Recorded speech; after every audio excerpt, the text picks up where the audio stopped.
Direction maintenant les Hauts-de-France pour découvrir le village flamand de Cassel. Et sur la Grand Place, il y a comme un air de carnaval. C'est incroyable, c'est la fête au village.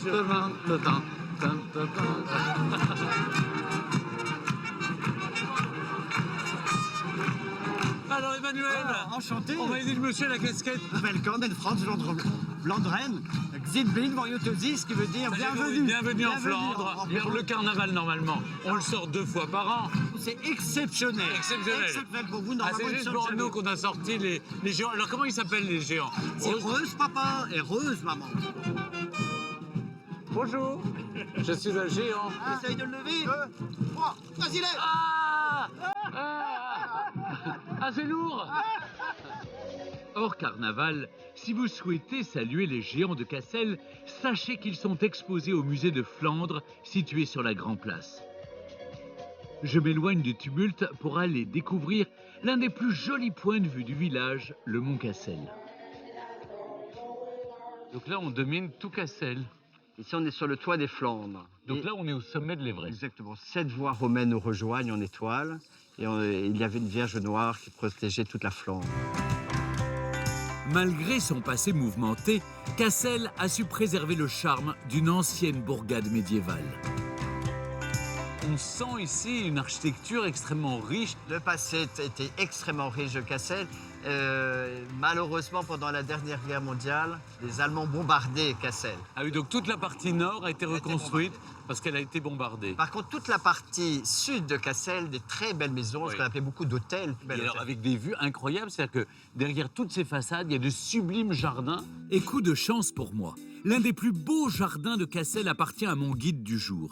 Situé à quelques centaines de mètres du centre-bourg, me voilà au jardin du Mont des Récollets. Un magnifique site paysager à visiter toute l'année. Alors, c'est quoi un jardin à la flamande? Un jardin à la flamande, en fait, l'esprit flamand est très carré. On passe d'une pièce à l'autre, comme dans une maison. Et bien sûr, des endroits plus clairs, des corridors, des endroits plus sombres, ce qui va donner le clair-obscur. Donc notre jardin est inspiré des peintures de la Renaissance flamande. Super.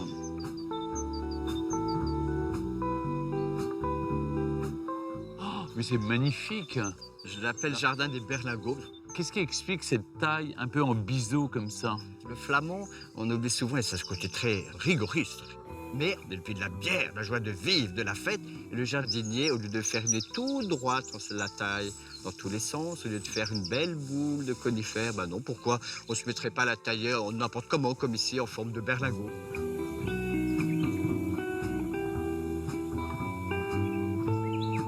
Ils annoncent la pluie, je vais en profiter pour aller faire du tir à l'arc en l'air. Quelle bonne idée. La pluie, c'est idéal pour tirer à l'arc, parce que les flèches dévient légèrement, c'est beaucoup plus difficile. Merci Emmanuel, à tout à l'heure. Le tir à l'arc vertical, un sport très local qui regroupe de nombreux sociétaires en Flandre. Bonjour à tous. Oh, ben vous êtes nombreux. Prenez l'arc. Ouais. Le droitier. Droitier. Ah non, il est gaucher. Non, il est droitier. Gaucher aussi, hein. Mais les meilleurs, c'est les gauchers, pareil. L'œil gauche ou l'œil droit? Vous fermez l'œil droit. Et à fond. Allez, on tire encore un peu. Ah, c'est pas mal. Ah, il faut que je recommence? Ah bah oui, tant que vous n'avez pas battu, vous... Attends, Ah, quand même. On a bientôt un nouveau sociétaire, hein. Bon, je suis pas très doué, hein. On peut être bon partout. Ça date de quand, ce loisir? Cassel a été créé en 1446. 1446. Ouais. Et il y avait des tireurs à l'arc déjà Il y avait des tireurs à l'arc qui défendaient le village. Et pour s'entraîner, ils avaient mis des mâts avec des blocs de bois pour essayer d'être un peu plus précis quand ils voulaient tirer les... Donc, c'est plus difficile de tirer en l'air que de tirer à l'horizontale. Ah oui, parce qu'on est tributaire du vent, du temps, comme aujourd'hui, on manque de choses, il pleut. Nos flèches sont avec des... ça s'appelle des butch. Oui. Et puis voilà, ça doit en faire. Et on les fout en l'air comme ça. Très bien. Merci. Merci J'ai d'être venu beaucoup nous rendre aimé visite. cette initiation au tir à l'arc, en hauteur. Pour achever ma visite de Cassel, on m'a conseillé d'aller passer une soirée à l'Estaminet, un lieu de convivialité typique de la région. Poussé. Ah, bah, Oh, Manu. on se retrouve. Comment ça va? Bah, ça va bien. Depuis tout à l'heure. Oui, Je très bien. présente Bruno, qui Bonjour. gère tous les staminés. L'estaminet, c'est là où les gens se retrouvent pour faire la fête. Voilà, tous les week-ends. Tous les week-ends. C'est pour ça, c'est 100% flamand.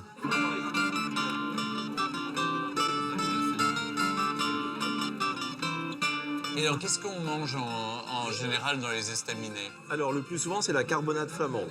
C'est quoi C'est la viande de bœuf, cuisinée à la bière, avec du pain d'épices, de la cassonade, du sucre. Donc ça, c'est le plat typique avec les frites. Cinch. Cinch. Vous aussi, lors de votre venue à Cassel, n'oubliez pas de passer une soirée dans l'un des estaminets du village, d'explorer le magnifique jardin du Mont des Récollets et d'admirer les façades des hôtels particuliers du bourg.